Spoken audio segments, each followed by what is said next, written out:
Hello friends, welcome to my channel. तो एक mini blog नहीं तुम्हारे सामने एलाम। तो ये छिलो 30 আগস্টের নকশিকাতা मैगजिनेर फार्स्ट मॉडल मेल मॉडल।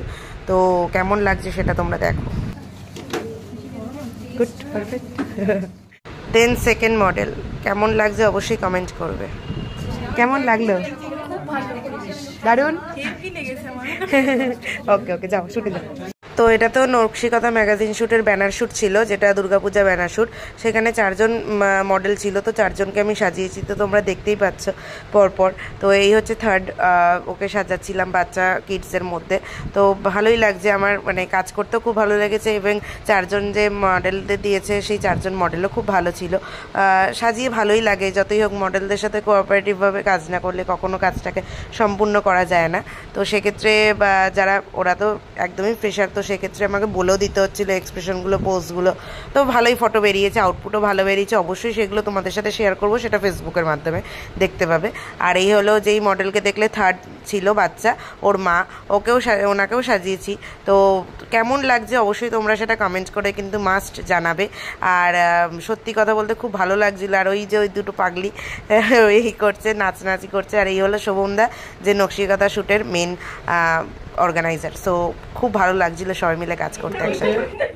এটা আমারও খুব একটা মানে গর্বের বিষয়, ঈশা আমার শুটে এসেছে। তো ঈশার এটা কত নম্বর মডেল? এটা 4 নম্বর লাস্ট। আচ্ছা, ঈশা 4 নম্বর মডেল। মডেলের নাম কাজ না করলে, মডেলদের সাথে কোঅপারেটিভ না থাকলে কোনোদিনও কাজ ভালো আসে না, আউটপুট ভালো আসে না। আমার প্রতিটা মডেলই ভালো ছিল, 4 জনই ভালো।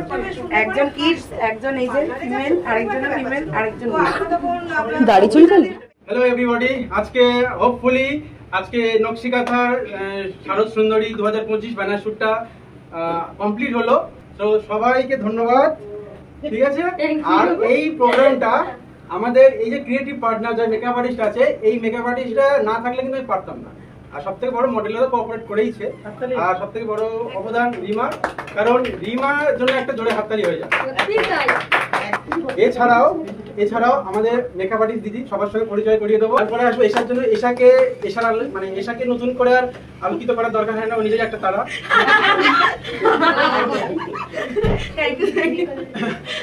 তো এশা মানে আমাদের সঙ্গে যে যুক্ত হয়ে কাজ করছে, আমার শুটে এসছে। তো এটা আমি অনেক মানে থ্যাঙ্কফুল টু এশা।